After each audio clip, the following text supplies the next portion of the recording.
Welcome to National Gallery X and Radical Ecology, which is being presented by Art and Flux.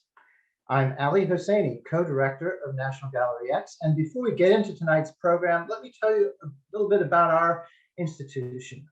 National Gallery X is a partnership between the National Gallery and King's College London, and our mission is to look at the future of art and how audiences engage with it. So we bring the real world problems of one of the world's premier art institutions. There are a lot of national galleries. Ours is the National Gallery in London on Trafalgar Square, and bring the expertise and networks of King's College London and all its coffins to bear on these problems. So I think tonight's program is a really exciting one, also a sobering one. I can't think of anything more important actually to talk about at the end of 2021. The forests are burning, the oceans are rising, the politicians are evaporating from Glasgow. A lot needs to be done. So I want to thank Art and Flux for putting this one together. The world needs new paradigms. And tonight, I've had a bit of a preview. We're going to see some of these new paradigms that are working on the cutting edge of awareness and hopefully practical solutions to the problems. So you're going to hear more about Art and Flux. I'll let Aphra Shemza, one of the co-founders, guide you through the background of Art and Flux and this evening's program. Thanks very much for coming. Over to you, Aphra. Thank you so much, Ali. It's so great to be here this evening. Good evening, everybody, and a very warm welcome to you all. As Ali mentioned, I'm Aphra Shemza, and I'm delighted to be here tonight as your curator and host from Art in Flux. Alongside the curatorial work I do with Art in Flux, I'm also a multimedia artist myself who works with light, abstraction, and interactivity. And you can see a few of my works here in the slide. A couple of housekeeping notes before we get started. We found that selecting the active speaker mode in Zoom is the most comfortable viewing position, so do choose that at the top middle button in Zoom. This session is being recorded, and a copy will be shared with all attendees after the event. Throughout the event, we'll share relevant links in the chat, so do keep an eye out for them. And please write any questions that you might have for our speakers in the Q&A box below, and we'll endeavour to answer them in our panel discussion at the end of the event. So for those of you that are new to Art in Flux, allow me to briefly introduce us.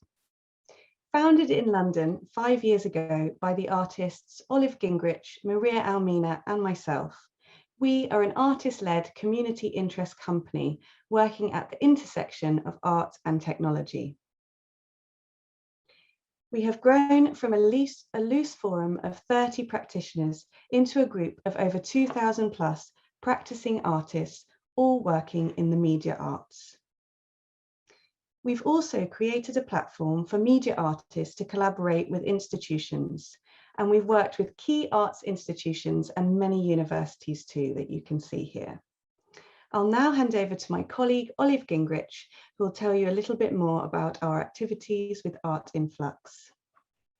Thank you so much, Aphra. Good evening, everybody. I'm Olive Gingrich. I'm co-founder of Art in Flux, as well as a media artist and a researcher focusing on mixed reality, visual sound, and neuroart in my practice. I'd like to start by sharing some of the activities we host with Art in Flux. Our socials provide an intimate and supportive environment for our media arts community, encouraging and facilitating networks and collaborations between artists. In our larger curated talks, we bring key themes from the media arts community to the general public. To this end, we partnered with organizations such as the Royal College of Art, Laser London, and Central St. Martin's. And last year, we were honored to confirm National Gallery X as our partner for our larger talks events. Recordings of our previous events are available online on the Art in Flux and the National Gallery's websites. And now I'm going to hand over to my colleague, Maria Almena. Thanks so much, Olive, and good evening to everyone. I'm Maria Almena, curator here at Art in Flux, as well as director and artist at Kimatica Studio. My practice combines performative experiences, interactivity, and the human body, exploring perception, rituals, embodiment, and the subconscious. Flux Workshop program makes our artistic practice accessible to the wider public, contributing to educating and inspiring local communities. We also offer online workshops to make sure our educational program is accessible to all. Since 2018, Art in Flux has curated exhibitions annually. In 2018, we co-curated the Event 2 exhibition at Royal College of Art, celebrating 50 years of the first ever computational art exhibition by the Computer Science Society. Last year, our first virtual exhibition was part of the Arts Electronica Festival. And this year, our latest exhibition, Reclaim, celebrating underrepresented media artists, was supported by the Arts Council of England and launched at National Gallery X. And now I'm going to leave you with my colleague Aphra, who has curated this wonderful event, and I'm really looking forward to hear what she has prepared for us. Thank you so much, Maria. So I'd now like to welcome you all to Radical Ecology, an evening of artist presentations and a panel discussion that I've curated around media art and the environment. The event is set in the context of the National Gallery's magnificent collection, and of course, as Ali mentioned, in the aftermath of COP26 and our current political climate around ecological issues. This evening, I'm honoured to host the amazing artists Ben Eaton from Invisible Flock, Sarah Craske and Francis Disley, who will present short introductions to their practice, after which we'll have a panel discussion, where we'll answer questions live from the audience. This event looks to art as a forum where future possibilities can be imagined and provides a discursive setting to explore these subjects in a media art context. So we'll start with some concepts and themes that I've touched upon within my research into the collection of the National Gallery. And I'm going to start with one of the most venerated religious figures who is depicted many times across the gallery's collection, and that is Saint Francis of Assisi. Saint Francis was born in the 1100s and subsequently founded a number of Christian orders in his short life of 44 years. These paintings show episodes from the life of Saint Francis, and they come from the back of one of the largest and most splendid altarpieces of the early Italian Renaissance, the Sipulcro Altarpiece. This work was started in 1426, but in 1437, Stefano di Giovanni, or Seseta as he became known, took over the work, and this artwork became his masterpiece. Now, the reason why I started with Saint Francis is that he became known as the patron saint of ecology and animals. This detail from the altarpiece that I shared on the previous slide depicts the wolf of Gubbio. Saint Francis tamed this wolf and stopped them from killing livestock with the promise of forgiveness and care. Now, I'm not 100% sure that you can tame wild animals with promises, but what really struck me about Saint Francis is that he preached multiple sermons about animals. He wanted all creatures on earth, including humans, to be treated as equals. And this really caught my attention, as I believe if we as humans didn't view ourselves as separate from nature, but rather as part of it, this would lead to a much better relationship with our planet and make the global climate crisis so much more relevant. As this diagram shows on the right, we're only just a tiny, tiny, minute part of the entire global ecosystem. Artists have always been inspired by the environment and landscapes as a source of artistic inspiration and contemplation, and none more so perhaps than the best-loved English Romantic artist, J.M.W. Turner. The largest ever donation of works to the National Gallery came from Turner, as he bequeathed over 300 works on his death. The National Gallery hold many of these artists' works still today. Turner became known as the painter of light because of his increasing interest in brilliant colours as the main constituent in his landscapes and seascapes. His works include watercolours, oils and engravings, and you can see two works by Turner here of the British landscape. The first, Margate by the Sea, and the second, The Evening Star. I wonder if Turner was alive today, if he would have turned to contemporary technologies to explore some of these themes within his work, perhaps light art, for instance. Turner was the art critic John Ruskin's artistic hero, and Ruskin was an executor of Turner's will that led to the bequest to the National Gallery. His own private art collection was dominated by Turner's works, and his first volume of Modern Painters was primarily written in defense of the artist's work. Ruskin insisted on the truth of Turner's depiction of nature in the face of those who attacked it. John Ruskin was one of the great thinkers of the Victorian period, and arguably the era's most influential art critic. And I wanted to touch on him here because one of our speakers, Sarah Craske, mentioned that he had actually been an early environmentalist, and this was really fascinating to me. Ruskin raged against the ugliness, pollution, and appalling living conditions created by industrialization, and argued that all cities should have access to gardens and green spaces. He was also part of a group of Victorians who created a community in the Lake District and turned their back on industrialization. So even in Victorian times, campaigners existed and were aware on some level that industrialization was affecting their health and natural surroundings as well. And actually, through my research, it's become apparent that we even knew about global warming then, over 150 years ago. Between 1837 and 1861, there were significant scientific discoveries and publishing that proved that if there was a rise in CO2 in the atmosphere, this would trap heat that would otherwise disperse, and this would cause our Earth to warm. And that ultimately, this would be caused by human activity and the burning of fossil fuels, etc. So why wasn't anything done at the time to stop this from happening? Well, I think in the face of progress and growth, it wasn't profitable to make such research common knowledge, and we unfortunately have been blinded for many, many years. Now, I'm sure that you don't need me to tell you that this is not a drill, to quote the activist group Extinction Rebellion. Climate change is real and it is happening now. We're already seeing freak weather occurrences and the displacement of people, often in the most impoverished of places. And we in the UK have a historic debt to settle.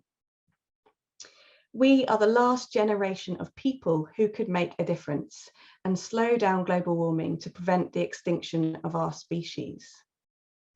COP26, held earlier this month in Glasgow, saw world leaders come together and sign a new climate deal agreement to prevent the world warming higher than 1.5 degrees. Now, the deal was signed by all concerned, which was a phenomenal achievement. However, if measures outlined in the agreement were put into place, we would still be on track for a warming of 1.8 degrees. And as we heard from some countries, for places like Barbados, 2 degrees is a death sentence for them. What was outlined in the agreement, however, was that the polluting nations would do more to cut their emissions. There would be aid and compensation from the rich countries to the developing world who are already being affected by our historic debt. And fossil fuel was mentioned too, with a phase down on coal in the agreement. Now, despite the critics, I for one am optimistic, albeit maybe naively, but I think that we as human beings are resilient and we have the knowledge and skills to do the work needed if our resources are put in the right places. But what has this got to do with art, I hear you ask? Or in fact, what has this got to do with media art? Well, let me share you my thoughts on this. So if we think of art as a tool with which artists are able to explore and raise questions about our human existence or the lives and society that we inhabit, it's possible to view art as a place where future possibilities can be imagined and explored, and that artists are in a unique position to experiment and to lead the way forward for other industries and communities to follow. And media art? Here you can see some examples of work from the artists speaking this evening. Media artists are right at the forefront of this discourse.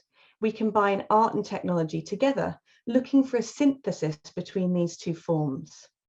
We also look towards the future and are really excited by progress and the seamless integration of technology in our lives. but at the same time, we're forced into a dialogue with our throwaway consumer culture as part of our process. And this is where I think it gets really meaty as a subject. In my own practice, I fuse methodologies from the past with new innovations to imagine what the role of art could be in the future. I'm a new modernist, and just as abstraction was meant to be a universal language for the masses, I've created a new visual language for a contemporary audience, one that explores the impact and legacy of technology on our world. I don't seek to reject technology due to climate concerns. I rather want to explore how we might use it differently and for the good of our planet. In 2019, I was awarded an Arts Council England grant for my project Solutions for Sustainable Art Practice.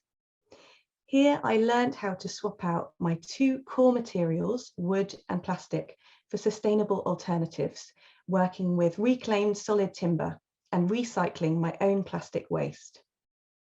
I also delved into the world of conservation of media art, visiting the Tate Media Arts Archive and learning about preserving the legacy of media artworks so they don't end up in the rubbish heap. The project culminated in a series of works relating to the climate crisis. Current Climate, a data visualization artwork, responds to news headlines across the world that relate to climate change, and compositions 1 to 4 are made from me recycling my own plastic waste. And I've continued to work this way moving forward. Earlier this year, I was commissioned to produce Ocean Rise, the first in a series of mixed reality artworks that highlights the rise in ocean sea levels due to global warming. Hive Mind is a new collaborative project made with third-year live visual design and production students from Backstage Academy. And it's an interactive tunnel of light that is centered around themes of unity and sustainability. This piece is going to be on display next week in December at Lightwaves Festival in Manchester. And I've also recently started a residency at Spacer, run by our speaker, Sarah Craske, and have just found out that I've been awarded an Arts Council England project grant to upscale my plastic recycling capabilities, produce more works in the Ocean Rise series, and create a series of workshops for the local community, making sustainable art practices accessible to all. One of the main things I have found with working in this way is that it's really important that you don't work in your own in a silo. So as part of my work, I wanted to share my resources with everybody else. So I curate talks like this one. I publish academic papers. I've created art-ology.co.uk, which is a peer resource for artists who wish to be more mindful of their environmental impact. I hold free lectures and have been published this year in Dorling Kindersley's The Artist Manual and the UK Green Guide, which is created by Invisible Flock, who are speaking this evening. And that's why we're here today. I think it's extremely important for the artistic and ecological community that we share our ideas with one another in order to work together and create a greener future for current and later generations. So now I'm delighted to welcome our first speaker, Ben Eaton, who will introduce you to the work that he's been doing with Invisible Flock. Invisible Flock are an award-winning art studio operating at the intersection of art and technology. Ben is Invisible Flock's technical director, a digital artist and creative technologist. He's interested in the critical use of new technology, as well as place, hardware, and sound. So a very warm welcome to you, Ben. Thanks so much.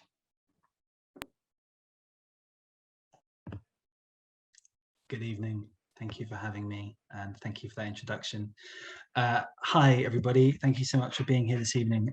My name is Ben Eaton, and I am an artist. Before I begin talks like this, especially when we are talking about issues such as ecology and global climate crisis, I always like to preface it with an acknowledgement of the context in which I speak, so conscious of the color of my skin and my gender, but also crucially when discussing climate change, I think conscious of the fact that I'm speaking from a country in the global north within a sector that is publicly subsidized. And as such, I want to be clear that I'm not positing myself as an expert, but rather as a fellow traveler, if you'll have me on this journey with you. I can only speak from the lived experience of my studio and our collaborators. And so hopefully, as I talk through some of our work this evening, there will be some things of value, and it will probably raise more questions and answers. So here we go. So my name is Ben Eaton, and I am the technical director of a studio called Invisible Flock. We are based in the north of England, in the Yorkshire Sculpture Park, which looks a bit like this on a good day, but it's in Yorkshire, so it often doesn't look like that at all. I like to put a little pin on a map in case we have an international audience, just for context. We're the green pin. You could walk to us from the National Gallery in a brisk 59 hours if you were that way inclined. I'm going to have a couple of quotes from other people in my short presentation this evening, because other people often say things better than I can. And I'm going to begin with one from Brecht, which you may have seen. It pops up now and again. And it goes, "In the dark times, will there be singing?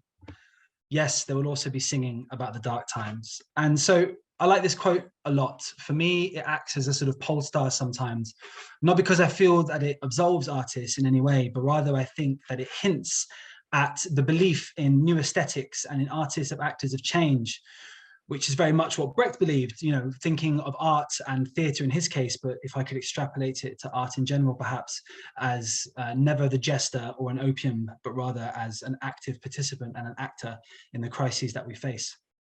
So our work can take a lot of shapes and sizes. It can range from something like this, which is a large sound installation for the launch of the Hull Capital of Culture. We record football crowds, big crowds, 60,000, 20,000, 10,000, with lots and lots of microphones pointed at the crowd. We don't care about the football, we're just there for the people. And we record the sound of them cheering for their home teams. And then we take lots of speakers, place them in a public space and play them back. So when you're stood in the middle of that space, it's like you're hearing thousands of people cheering, and it also has the effect of erupting into the city more widely. So it can look like that, our practice, or it can look like this. It can look like a nautical buoy floated off a coast that people could interact with by SMS, turning their messages into Morse code and then flashing them up and down the coast so people could see them for miles away. Sometimes it looks like this, although in a way this is a bit of an outlier. This was our major pre-pandemic work, which was a piece called Aurora that we created for a reservoir in Liverpool that was reflooded, and we worked with a team of 16 international collaborators from India, Indonesia and Japan to explore the human relationship to water and the global water cycle. In a way, this is maybe a bit more what you might expect from a kind of large media company, but actually for us, it's a bit of an outlier in a lot of ways.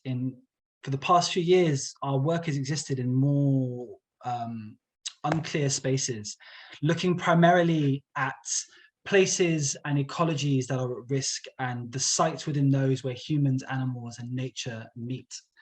And in doing that, we are looking for or trying to find new ways to express and understand these spaces and create new proximities for audiences to this very real crisis through which we are living. Sometimes we use technology to attempt to achieve this. It's a raw material of contemporary society in many ways. And for us, technology has been this incredibly powerful parasitic vector, which has allowed us as artists to exist in spaces and contexts outside of a gallery. In fact, we rarely exist inside of a gallery. And this has largely been because technology has at times allowed us to do this, to make art that sometimes feels like science, feels like conservation work, feels like city planning, and exist in these sort of spaces where we can be many different things at once as well as being artists. But sometimes there's no technology at all. Sometimes it can be a walk and a story told on that walk in a certain way to give an entirely new lens through which people can perceive the world around them. This is a walk across the Sands of Morecambe Bay. I wanted to show this very briefly because we made this project with Cedric Robinson, who was the Queen's last guide to the sands, who sadly died last weekend. So I kind of wanted to show this image as a brief homage to him. There was no technology on this. We recorded sound and we made a sound collage, but that was as far as we went. People listened to it on old MP3s, and it was as simple as that. It was about re-lensing the environment around them. This act of relensing is, I think, an incredibly powerful one. This is a piece of coral for a work we made with an Indonesian collaborator of ours called Miebi, who here is holding it, found washed up on a beach. And attached to it is a small device, just taking the imperceptible impulses of the coral and turning them into sound, which I'm playing in the background. So in a way, you could say that what you're hearing is the sound of a dying coral. But there's a lot of layers of truth between that and between these digital sounds that are now coming to you. There's a lot of interpretation, of massaging of reality, but it all serves to create this moment of beauty, this concept of a piece of nature that is slowly ebbing away, being able to communicate to you somehow through this emotive form. But I think it also raises a lot of very interesting, chewy and nutty questions around our relationships as artists to truth, to poetry, to abstraction when we are talking about something like the climate crisis. The philosopher Amitav Ghosh talks a lot about how when novelists write about climate change, it very quickly becomes science fiction because we cannot seem to somehow perceive of art coexisting in this realm. This will be the second of my third quote, and it's from Anand Singh. And it goes, "To listen and to tell a rush of stories is a method. And so why not make the strong claim and call it a science, an addition to knowledge? But we have a problem with scale. A rush of stories cannot be neatly summed up. Its scales do not nest neatly. They draw attention to interrupting geographies and tempos. And these interruptions elicit more stories." It's a fantastic book. I recommend that you all read it. But this has basically become our entire methodology. We have begun a 2-year project with the Wellcome Trust called Land Body Ecologies, the website link of which will hopefully be posted, which is working with some of the most marginalized communities in the world to look at the mental health effects of climate change and land trauma. We're working primarily with communities in Uganda, Kenya, India, and the Arctic North. And together we are using art as a way to explore medical sciences where climate change and humans meet. And this has become our methodology.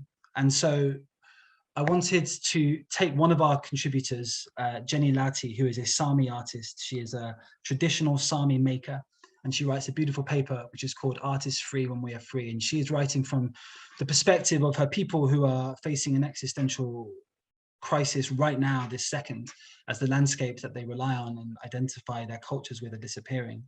And she says that in my own work, art is a tool for creating other realities and new worlds.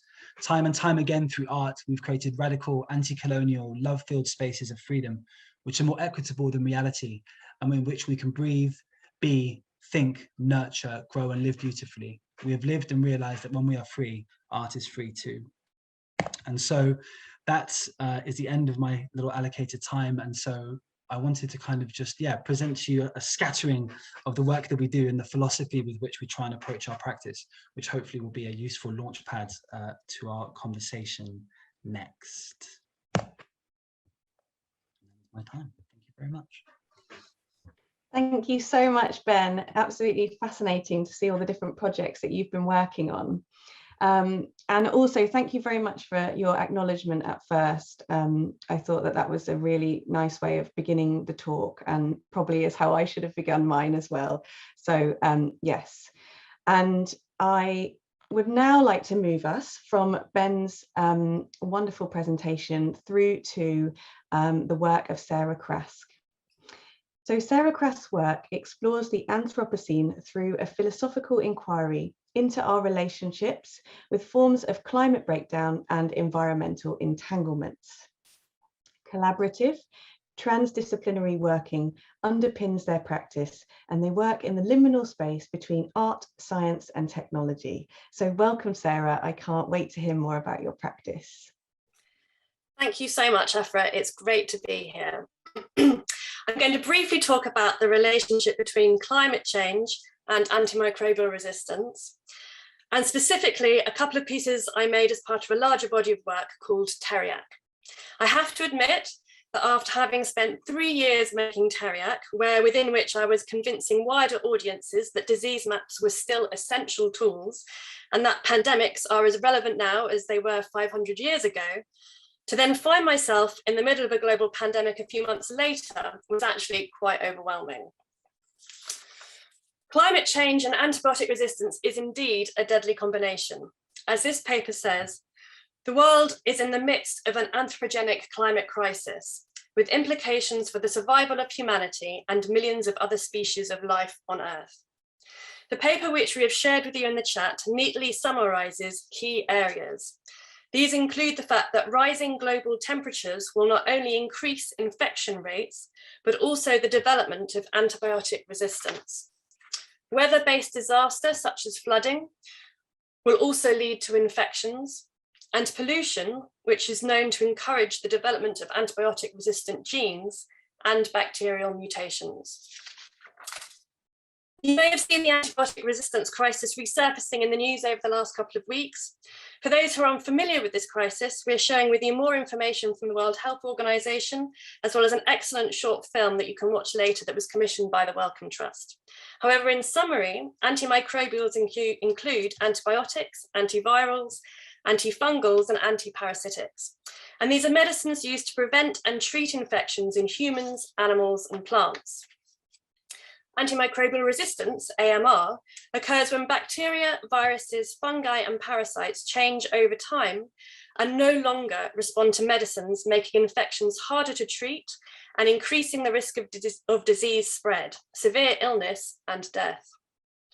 As a result of drug resistance, antibiotics and other antimicrobial medicines become ineffective and infections become increasingly difficult or impossible to treat. The WHO's key facts include that AMR is one of the top 10 global public health threats facing humanity. And the misuse and overuse of antimicrobials are the main drivers in the development of drug-resistant pathogens.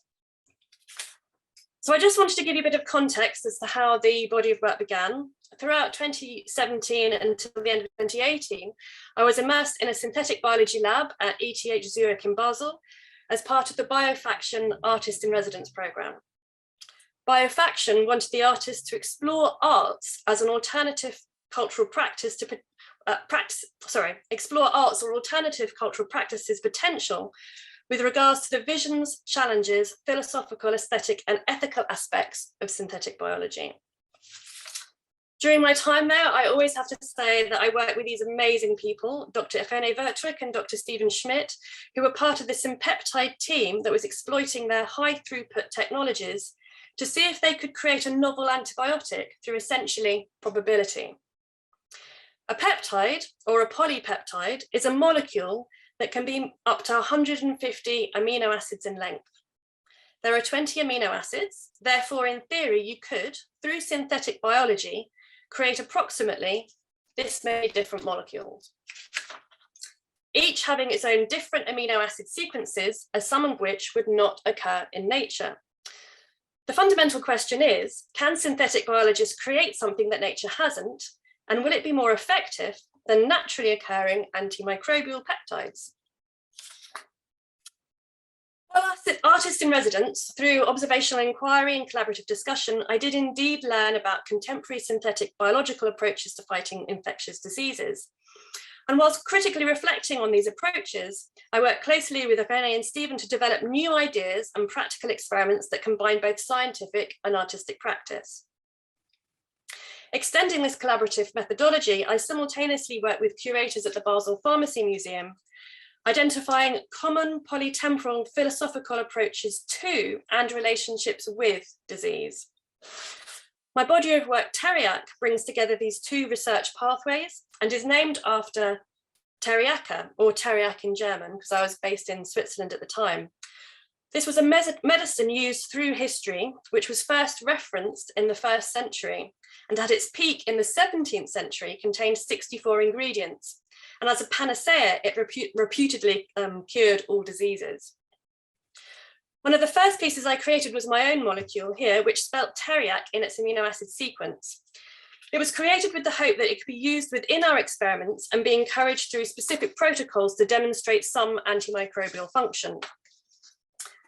The 20 amino acids are represented by 20 different letters of the alphabet.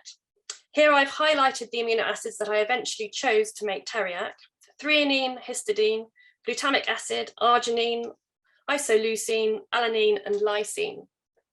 As you can see, they're mostly smaller in size compared to some of the other amino acids, and this was a conscious choice with the hope that it would give the molecule more chance to pass through the cell walls of the cholera I ended up working with and into the cell's ribosomal tunnel.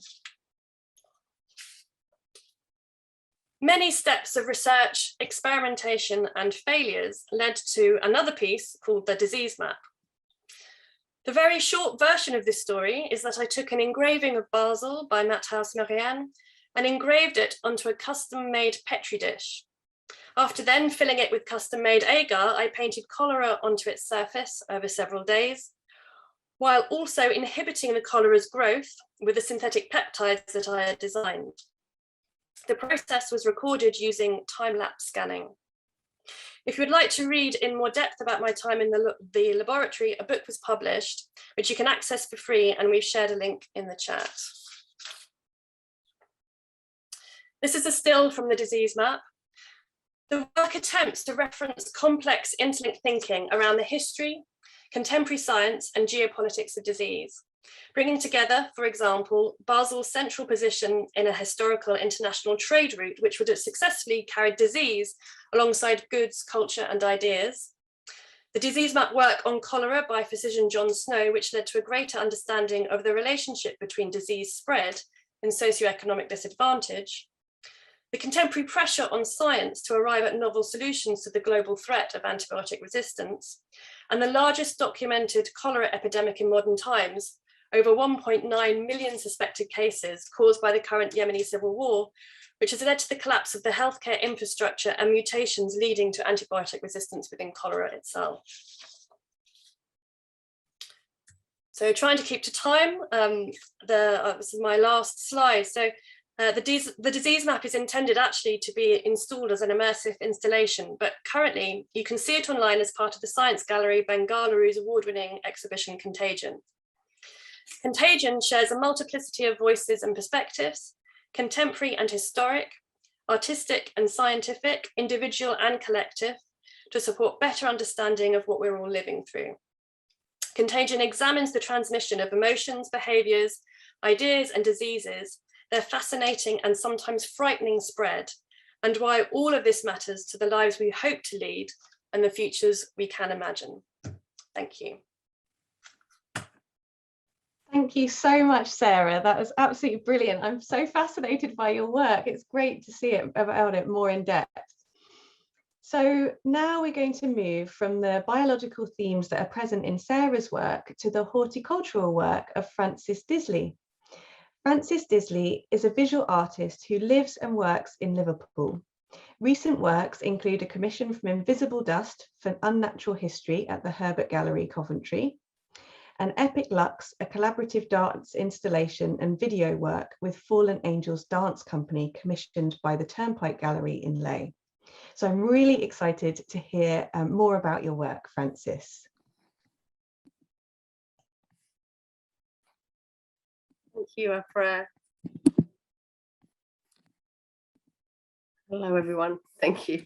Yeah, I wanted to talk about a series of works and kind of where I've kind of got to, and like yeah, I just wanted to start with looking at an exhibition that I made in Liverpool just pre-pandemic called Pattern Buffer, and it Pattern Buffer, the title comes from a machine that's used in Star Trek to realign people's particles when they're traveling from space to space, and I kept kind of finding parallels between this and the idea of the gallery space and my anxiety around gallery spaces, and I kind of wanted to get to the point where my initial kind of impulse was to think about the ambient factors that are problematic around gallery spaces and things that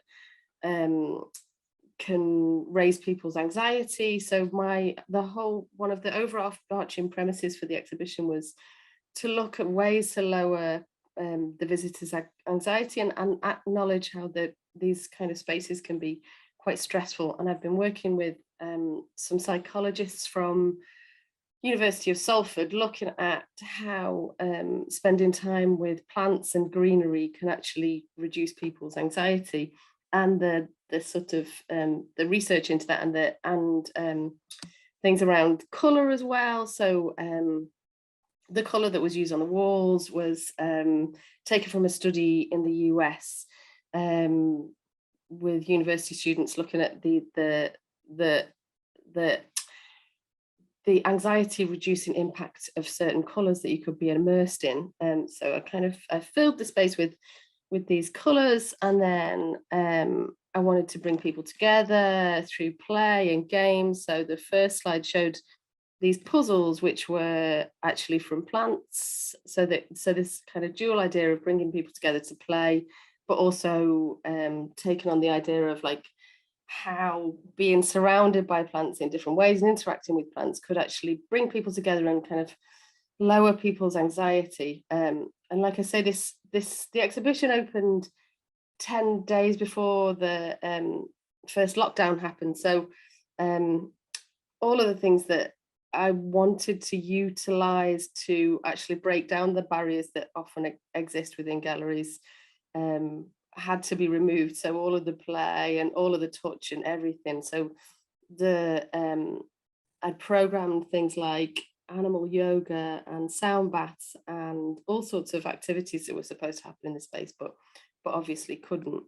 Another aspect of that was in the upstairs space. I made some window seats where you could immerse yourself in these natural environments, but also explored how this is it's often a synthesized thing, so that that houseplants are from not native to or what we see as UK houseplants aren't native to the country. So I made it quite overt the ways you have to synthesize their natural environment to keep them alive. So there were full spectrum lights and humidifiers and things in there. So this is the upstairs space, which actually took on a lot of things were inspired by holodeck programs as well, which was another kind of ode to Star Trek, where a space in a lot of the starships was there for the leisure of the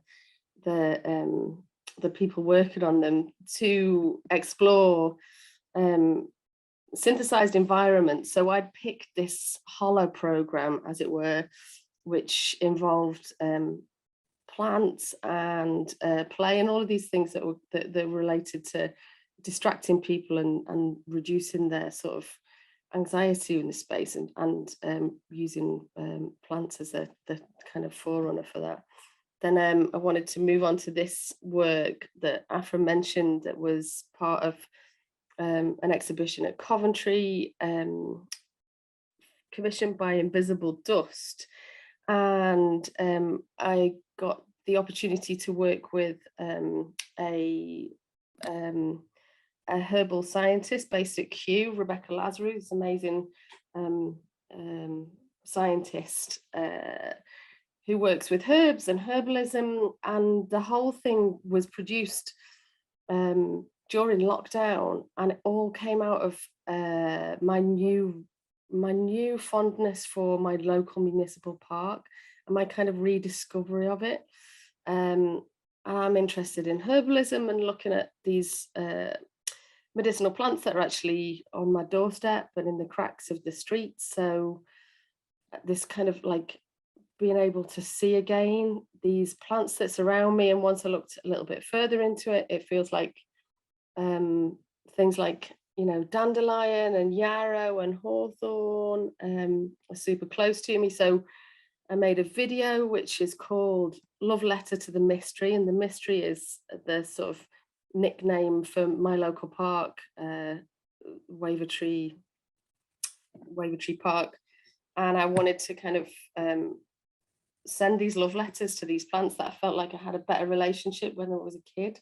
So like things that I would inject, like eat and play with, and just have like a naive kind of playful relationship with, that I feel like I've lost touch with because of all sorts of barriers around feeling disconnected or self-conscious. So for me, I'm interested in entry points to reconnecting with plants and nature, and making things visible to people so they can see them again and want to safeguard them.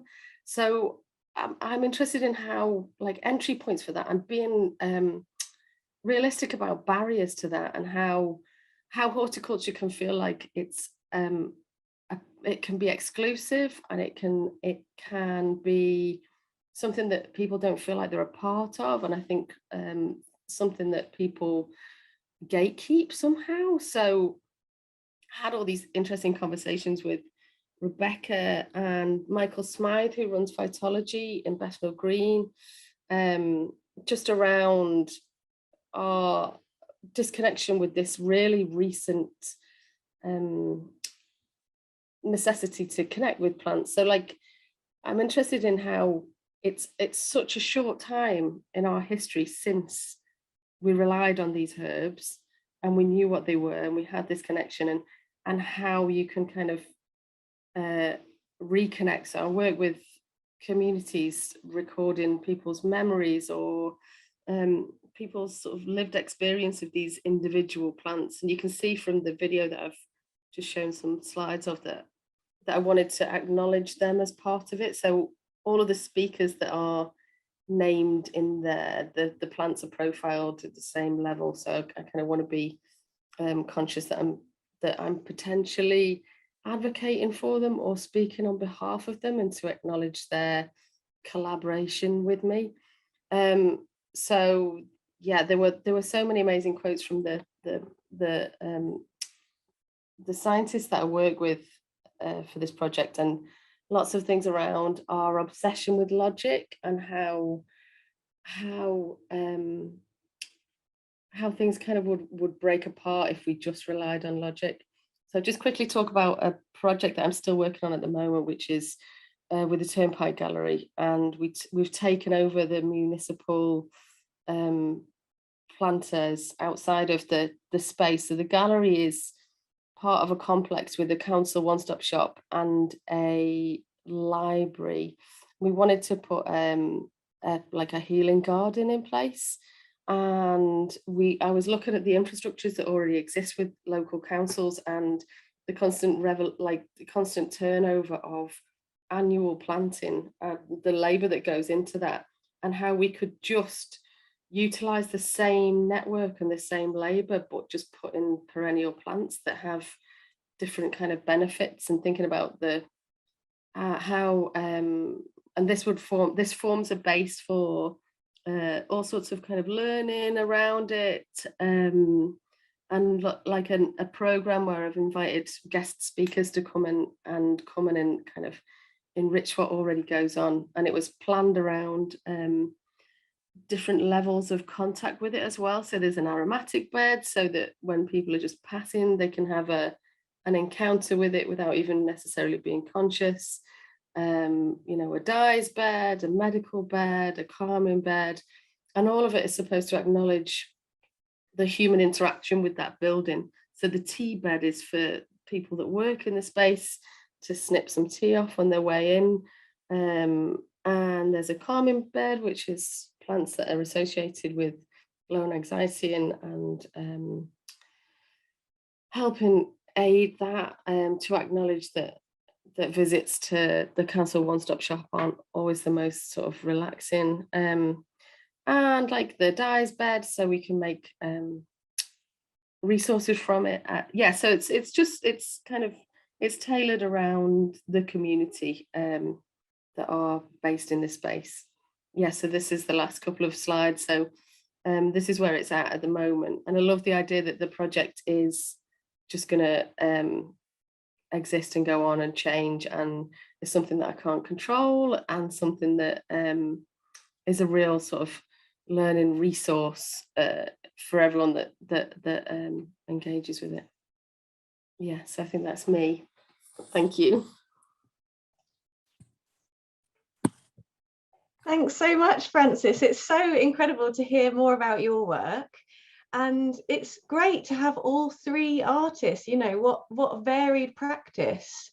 thinking about ecology, thinking about horticulture, thinking about biology, thinking about disease, thinking about working with local communities. You know, we're spanning such a wide range of subjects.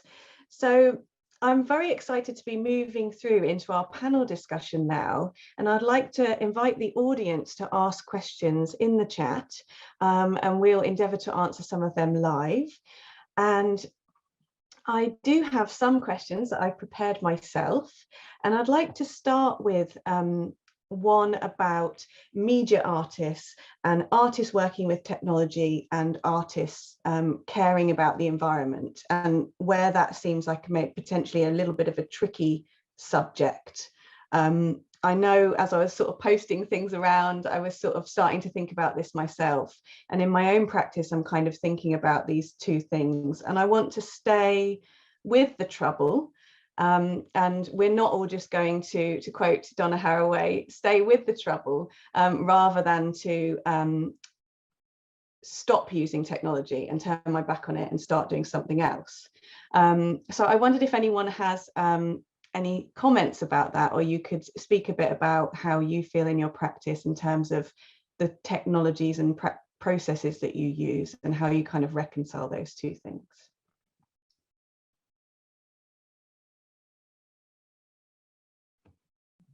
I'm happy to have a stab at it.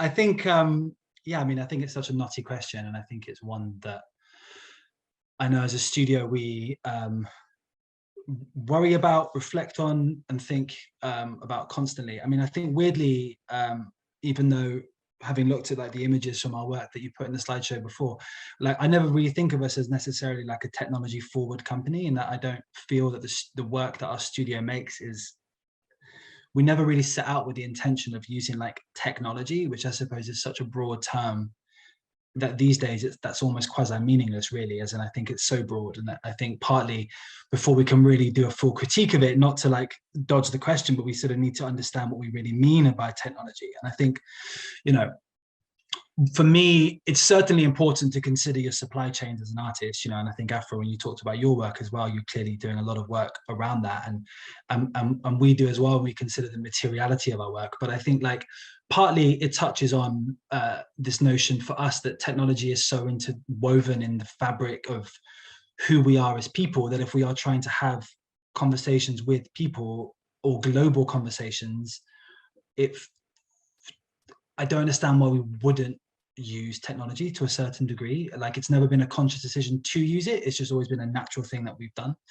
But I think like bigger than the supply chain question is perhaps a question around a greater criticality and understanding of technology. Because actually I think what's really crucial is understanding when you're using technology, what systems you are promoting, embodying, being part of, what are you empowering? You know, I think NFTs perhaps being the most recent example of that, of a classic example of the bigger shiny new thing that everyone's been drawn to, but thankfully relatively early on enough artists were speaking loudly about the horrific environmental disaster that they are as a thing, and you kind of go, you know, that's a really interesting example, I think, of where the technology as like shiny new and the horrific impact of it can be short-circuited by artists who are being critical and who are trying to exist outside of those sort of highly capitalist models of art making and object making, and actually are trying to short-circuit that and use art as criticality and a critical lens through which to view the world and to view technology. I hope that's something like an answer. Absolutely. And I wondered when NFTs might be mentioned, actually. I was thinking maybe we need to do a whole event around NFTs, but thank you for mentioning that. I thought it's very relevant now, isn't it? And I think, you know, and you were speaking yourself about taking people on a walk and having a conversation about it and recording some of those things. So there are, and recently Sarah and I were also talking about this idea of having these entry-level points, and Francis obviously mentioned that in terms of how you start working with the public and involving them in those conversations. Before I bounce off into another question, I just wondered if either Sarah or Francis wanted to comment on that. Yeah, Sarah? Yeah, I mean, I totally agree with everything that Ben was saying. From my perspective, I have to think about this a lot when I'm embedded in scientific laboratories, because they are incredibly wasteful spaces. I mean, every minute they're throwing out stuff as part of their experiment process, because as part of their protocols is you can't then reuse that equipment because you're wanting to make sure that everything's replicable and nothing's contaminated. The conversations did come up in the lab because the scientists themselves were very conscious of it and were very uncomfortable with it, whilst at the same time trying to save everyone's lives through creating novel antibiotics.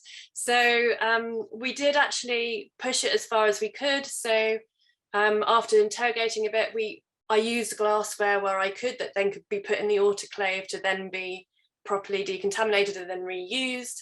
The more adjustments I make to make the practice or my practice more sustainable within a scientific context, the less science it becomes. So I start, if I ever wanted to do something that was respected or publishable or whatever, any adjustment I make that's without those rules and regulations, I lose that possibility. So what I try and do to mitigate this, because I'm not in there all the time, I'm only in there for very specific projects about very specific things, which I hope is trying to address these wider concerns we're talking about. I run my general studio practice in as sustainable way as possible to try and balance it out. So kind of, as you mentioned, Aphra, I run a studio called Spacer through which I run my own practice, and we have been using green energy for 10 years. We're one of the first industrial contracts in the UK. We've got things like electric vehicles, but also banking, internet provision, materials, things about tool use and repair and recycling, all of those things. And as Ben was saying, really considering the technology. I mean, we're actually critically thinking about social media at the moment and how do we engage with that. And I noticed recently, I think only yesterday, Lush had pulled out of using social media, and that's now in the discussion at the moment across the press about where do you stand with those platforms in their own right. And this is sort of similar issues to NFTs and bigger. So they were my thoughts. Thank you so much. Yeah, fascinating idea about Lush. I hadn't heard about that, or thinking about, operating within these systems or without them. And social media has come up a lot in some of our conversations previously with artists, really sort of explaining and working with the platforms to kind of highlight how damaging they potentially can be. Francis, did you have anything you wanted to touch on in relation to this question before we move on? Yeah, and I think maybe like an approach to waste that incorporates energies. Like, I think it's probably thinking holistically, so practices that don't feel like they have like a human waste in energies as well. I kind of feel like there's lots of parallels in terms of like thinking about sustainability and like your mental health in relation to practices being sustainable. I feel like there's an approach that can be kind of like across the board, and I feel like I'm constantly environmentally hypocritical, but always trying to do better, but that this all needs to be like I say, something that's holistic in its approach, and is to do with labour and working in communities as well, and working in a publicly funded way. I'm currently doing a residency in a called Real Estate in a social housing area in Blackpool, and with an amazing community that's had artists embedded in it for a long time, and people are really vocal about what's being put into it and what's being gotten out of it in a social circumstance when things are really tight, so it's like all of that is really grounding, and something that I totally appreciate being able to be a part of. And also, like, when you talk about digital technologies, we always need to acknowledge the digital divide, and there's lots of projects that I've done where I've tried to acknowledge that as much as I can, and like thinking about how you connect to people that don't have access to the internet and, you know, technologies. And it's kind of like, when things become more accessible, you just got to think broadly about, like, you know, it does in one way, but not in another way. So I personally trying to be as mindful as I can about what access means as well, you know, and who's excluded, and yeah. Thanks so much. I think this idea of sustainability in terms of artists and their well-being as well, and thinking about well-being and mental health is really kind of an important thing to think about. And also, when you think, if you potentially consider yourself as a one cell of the earth as a whole global ecosystem, and that by looking after oneself, you're caring for the planet. You know, self-care is a part of that. So, and I was kind of talking to a few people about that recently, and I really like that idea that we're one cell of the earth and that we should look after that cell. So we've touched a little bit on audience interactions. We've touched a little bit on working with communities. And we all sort of feel, I think in all of our practice, we feel that art should have a kind of social purpose. And there's a question that came in from the audience about audience interactions. What have been the most rewarding audience interactions with your work? Or which projects have been the most successful or surprising in terms of audience responses? And I sort of had some more things to throw in there. So just thinking about how audience members are becoming, they're not audience actually, they're active participants. They're actively engaging with projects, they're going on walks, you're having conversations, you're listening to, there was gong baths and things that you were doing, Francis. So there's kind of performative elements and things like that. And I wondered if anybody wants to pick up on some of those ideas of how the audience is integral to your practice, basically.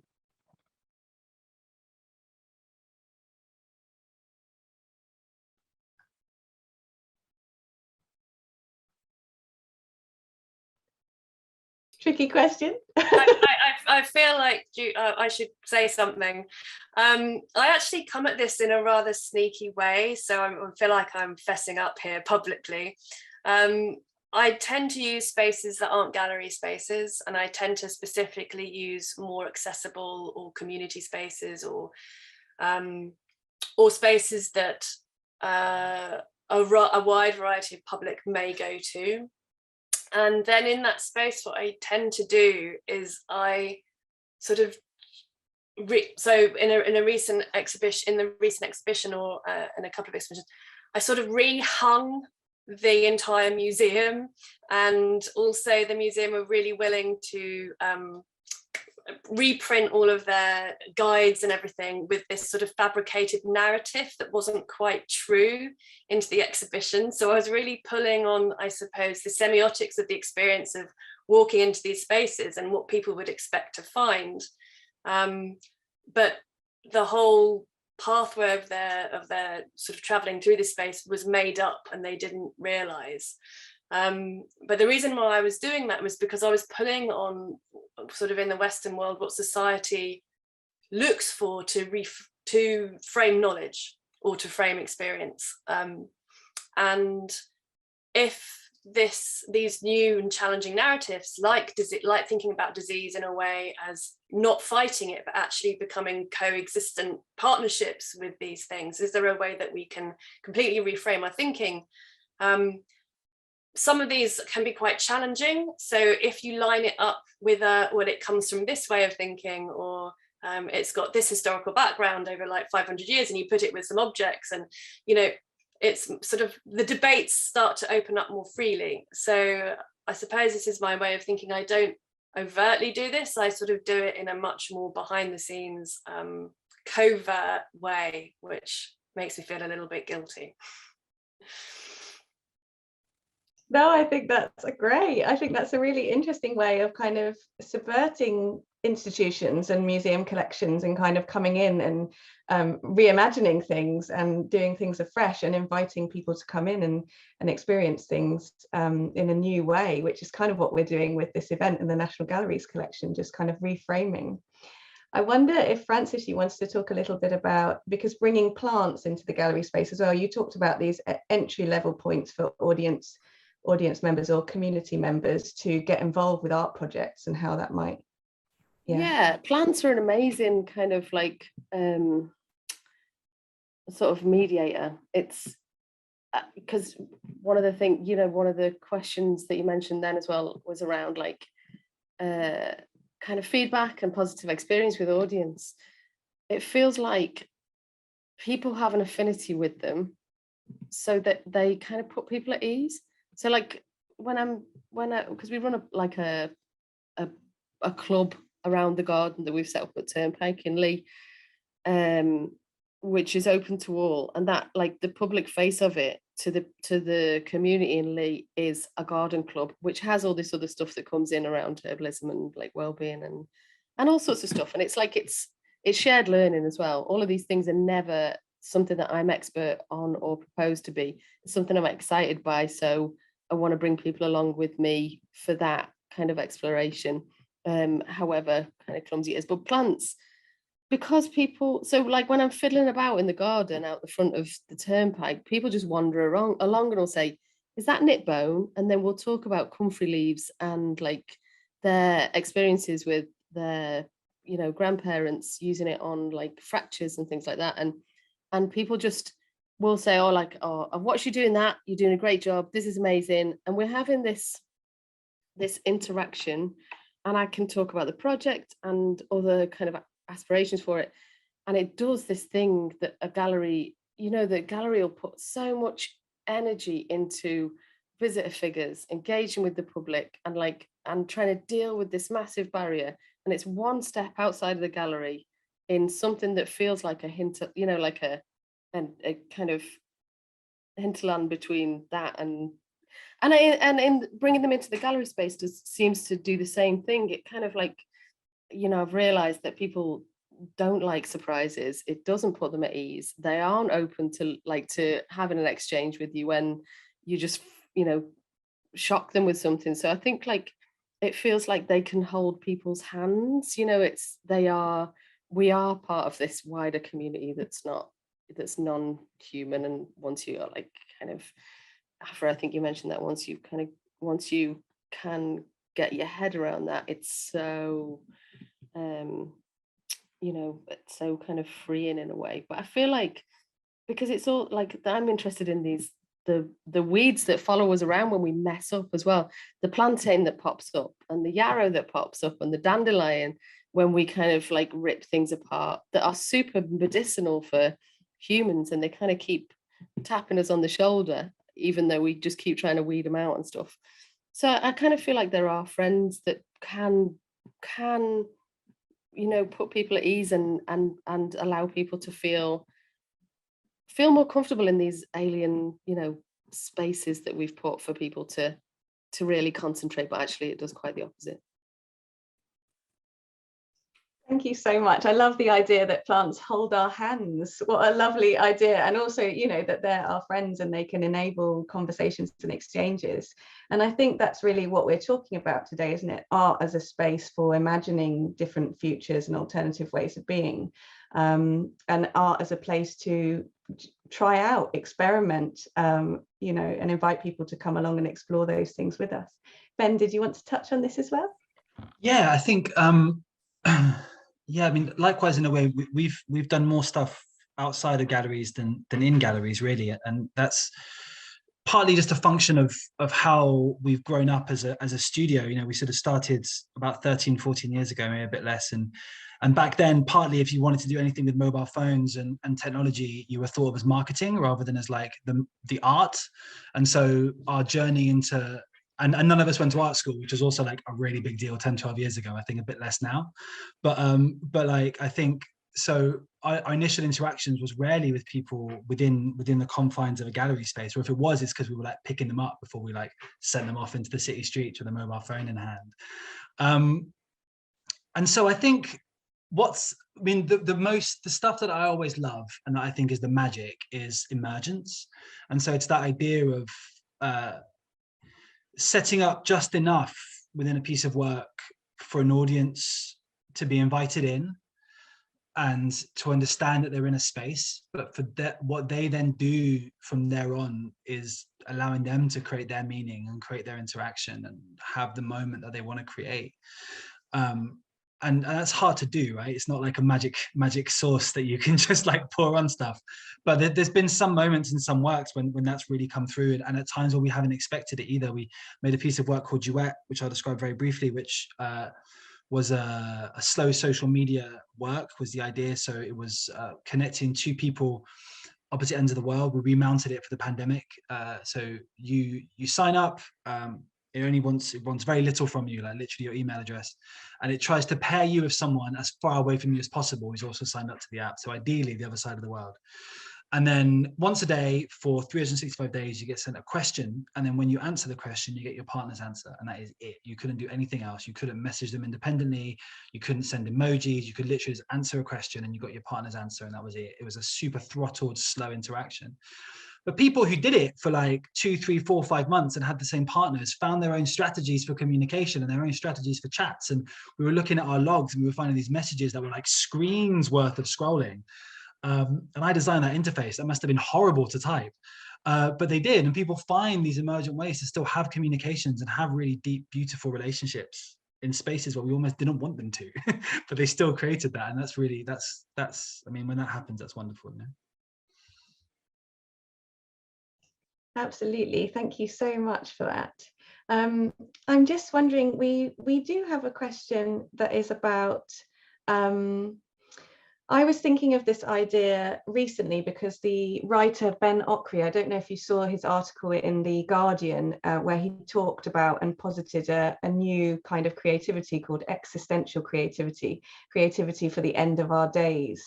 And he basically was talking about how he was asking all artists to make work in response to the climate crisis, and make art as though it's the end of time. And if we were to do that, what might our art practice be like? And for me, it was quite a radical awakening in a sense, and to start thinking about my practice potentially much more radically than I had before.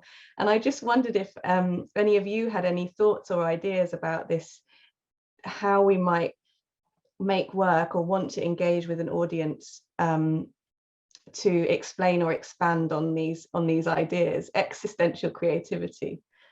Does anyone want to pick up? Yeah, I will.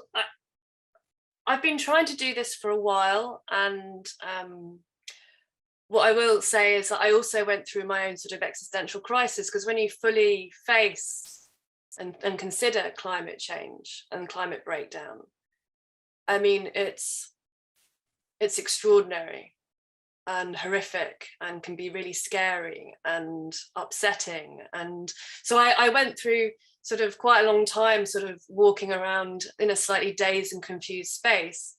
But then equally, I was trying to address, and I have been, and I'm still trying to address things that were coming. So which is very much what the Tertiary work was about, was, look, we are going to be faced with pandemics, and this is going to be a problem, and we really need to be aware of this. And this is caused by climate change as much as anything else, and the human's impact on the natural world. Antibiotic resistance is largely in part to all of the antibiotics we've been pumping into the ecological system in the Western world, for example. And but I just didn't expect COVID to happen so quickly, you know.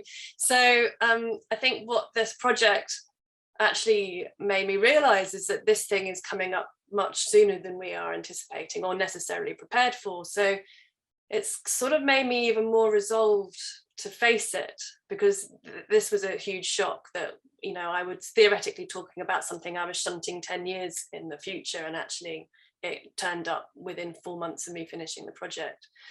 But I do think it's really challenging.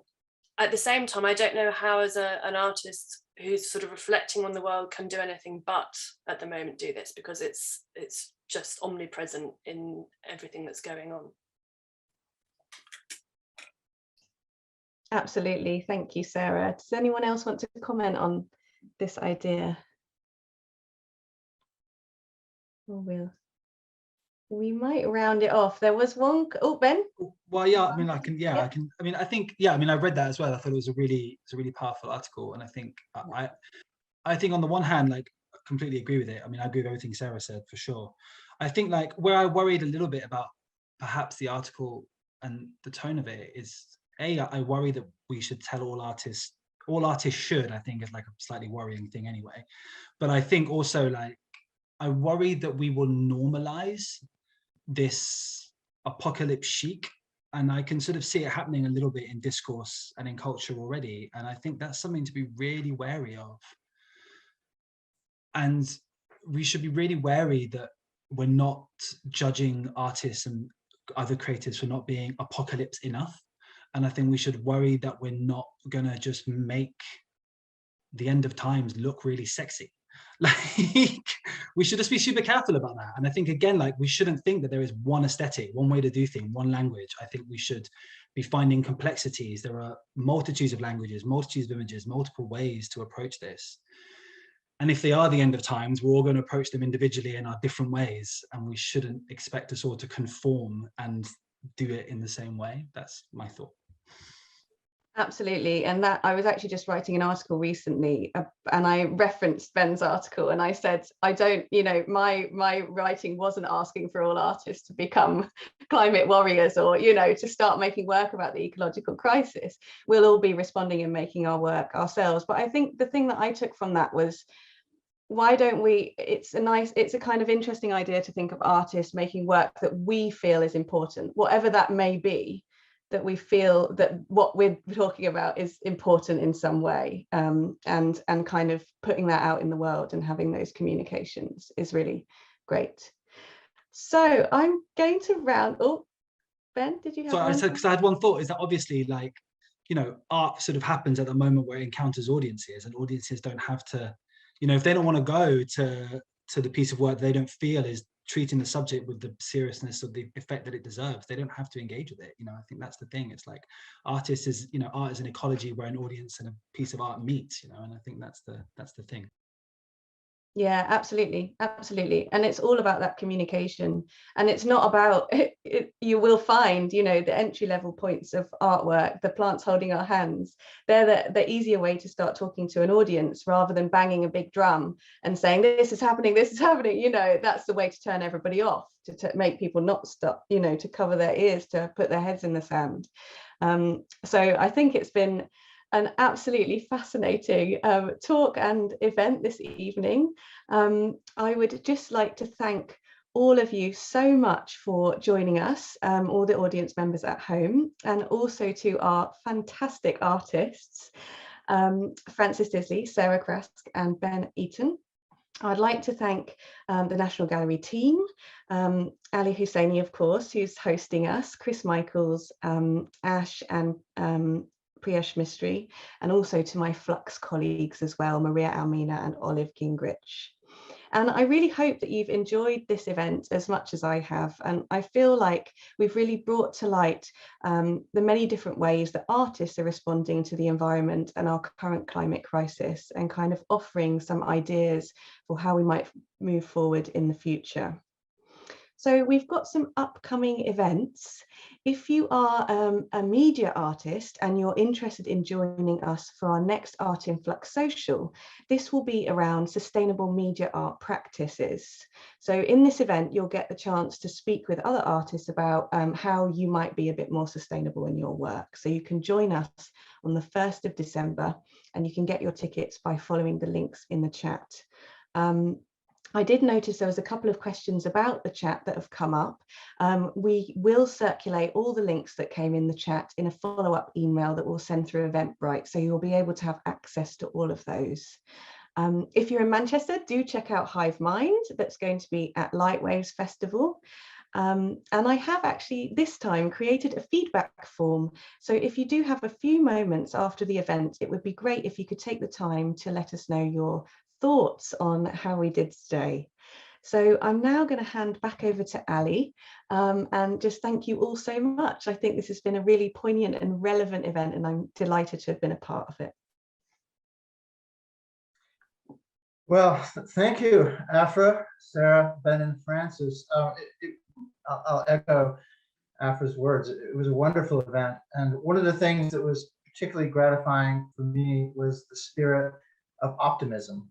But it wasn't just a kind of optimism, kind of can-do optimism that maybe led us into this mess. It's optimism tempered with humility and the feeling and the deep sense that we need to learn from the natural world. We don't have all the solutions. So thank you for that.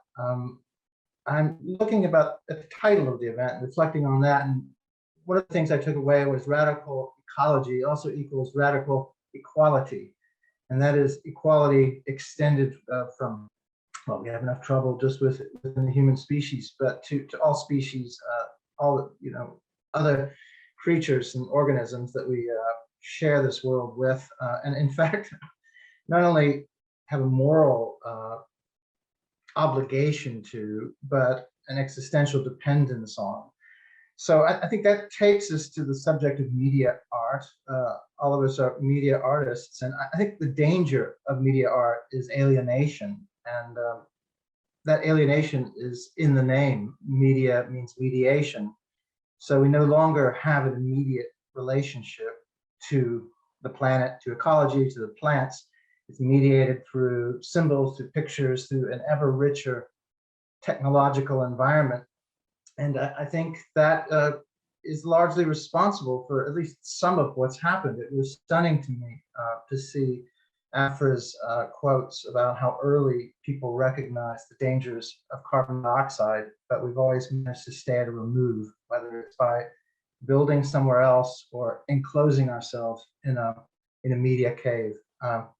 But I think media is both an imagination and memory. And just to think about the context that we're talking about tonight, it's in the National Gallery. And I have the pleasure of living next to Hempstead Heath, which for anybody who doesn't live in London is a 750-acre park, pretty close to the center of London, a wonderful place, and also the inspiration of many paintings in the National Gallery, as is the larger British countryside. And when you look closely at these paintings, you see a diversity of plants that's no longer evident on a daily stroll, even to a place as well preserved as Hempstead Heath. So I think that the memories that are embedded in culture are quite important, if only to recover the past. The quote from Anat Singh was really powerful to me, that we need stories as well as science. And I think the biggest lesson I took from tonight is that we need a culture as well as science of ecology.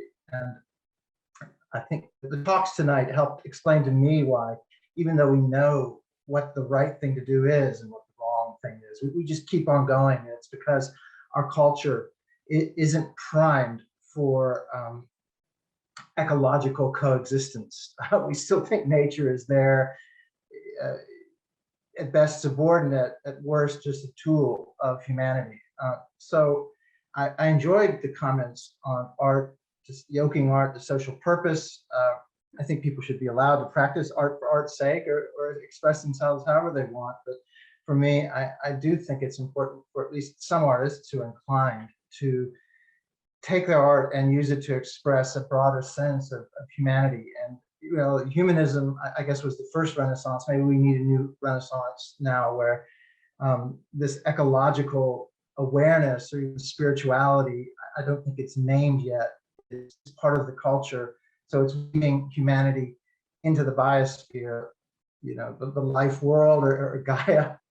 Maybe there is spirituality to be had there. So I'd like to thank Maria and Olive at Art and Flux for helping to make this happen, and also Iram Ali and Ashley Baker at the National Gallery, who are sort of behind the scenes, but certainly critical to everything. And finally, I'd like to take that gratitude to the audience. Thank you for being here. I guess I'll share the final lesson from this, which is that we should be grateful that we're the last generation to enjoy the fruits of technology and the biological debt, ecological debt that we built. We're also the last generation who can fix it. And in a sense, there's a real challenge here from tonight, which I think we all have to face, which is we're the last people who can choose the future. So let me leave you with that, and wish you a very good night, and thanks again for coming.